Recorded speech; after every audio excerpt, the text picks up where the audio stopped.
Did you know the Eiffel Tower has a secret apartment? And no, it's not listed on Airbnb. Perched high above the City of Lights, Gustave Eiffel, the tower's very own architect, had a cozy little nest tucked away. Talk about prime real estate, right? But this wasn't any ordinary Parisian apartment. This was an exclusive hideaway, reserved only for Eiffel and some of his distinguished guests.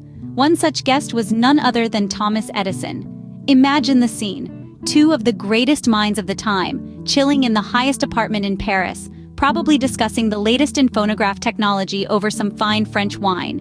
But here's the real kicker. Parisians couldn't rent it, no matter how deep their pockets were. Gustave was a stickler for privacy, and so his Eiffel abode was off-limits. The envy of Paris indeed. So next time you visit, don't forget to ask for the keys to the secret apartment. Who knows, you might get lucky. Radio enthusiasts, get your antennas ready. The Eiffel Tower once served as a gigantic radio antenna. Now I know what you're thinking. How big was the radio? Well, let's just say it was more of a room than a handheld device. During the early days of radio, the Eiffel Tower played a starring role in broadcasting signals far and wide. It was the tallest structure in the world at the time, so it made sense to use it as a supersized antenna. In fact, during the First World War, the Eiffel Tower's antenna prowess was put to use for military communication. It was also instrumental in intercepting enemy messages, making it not just a marvel of engineering, but a valuable tool in warfare. Imagine trying to find a spot in your house for a radio antenna the size of the Eiffel Tower. So, remember, if you're having trouble with your radio reception, maybe you just need a bigger antenna, like, say, the Eiffel Tower. Think painting your house is a chore? Try painting the Eiffel Tower. Now, this isn't your typical Sunday afternoon touch-up.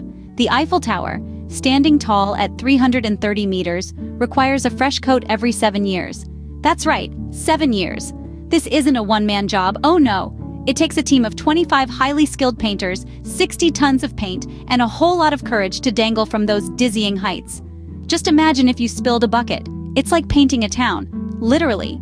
And don't think they'd just slap on any old shade of gray.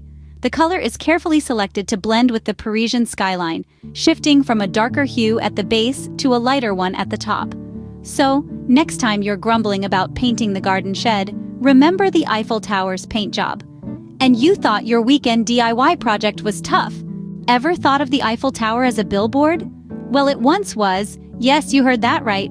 The iconic symbol of Paris, the beacon of romance, was once adorned with the name Citroën, a French car company. From 1925 to 1934, the Eiffel Tower was the world's tallest billboard. Can you imagine the surprise of a Parisian looking up to see the Eiffel Tower and instead seeing an advertisement for cars? Talk about a drive-by sightseeing. Now let's take this a step further.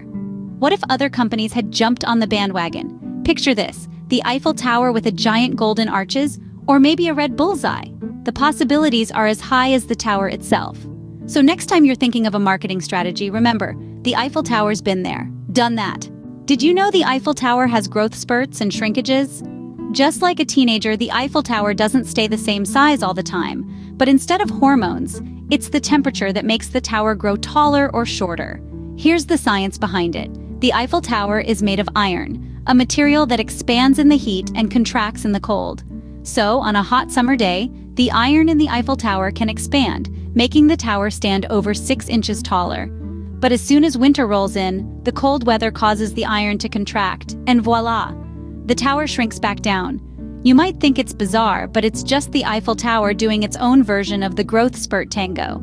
So next time you hear someone say, size doesn't matter, you can tell them about the Eiffel Tower's fascinating dance with temperature. So if you're visiting the Eiffel Tower, don't be surprised if it's grown or shrunk since your last visit. The Eiffel Tower, a symbol of Paris, a marvel of engineering, and a temporary structure? I know, it's hard to believe, but sit tight because this ironclad symbol of Parisian charm was initially meant to be a short-term guest. Picture this. The year is 1889, and Paris is all set for the Grand World's Fair. Gustave Eiffel's company, the masterminds behind the tower, had an audacious plan. This massive iron structure, reaching for the stars, was supposed to be dismantled after just 20 years. Can you imagine? Paris without its iconic Eiffel Tower? Like a baguette without the cheese or a beret without the stylish tilt? It's unthinkable. But fate had other plans. The tower's potential as a radio transmission hub saved it from being reduced to a pile of iron. And aren't we glad for it? Today, it stands tall and proud, outliving its temporary status by more than a century. So, the next time you're feeling temporary, just remember, so was the Eiffel Tower. Stairway to heaven? More like stairway to nowhere. You heard it right, folks. The Eiffel Tower, our beloved Parisian symbol, houses a secret, a set of stairs that lead to absolutely nowhere.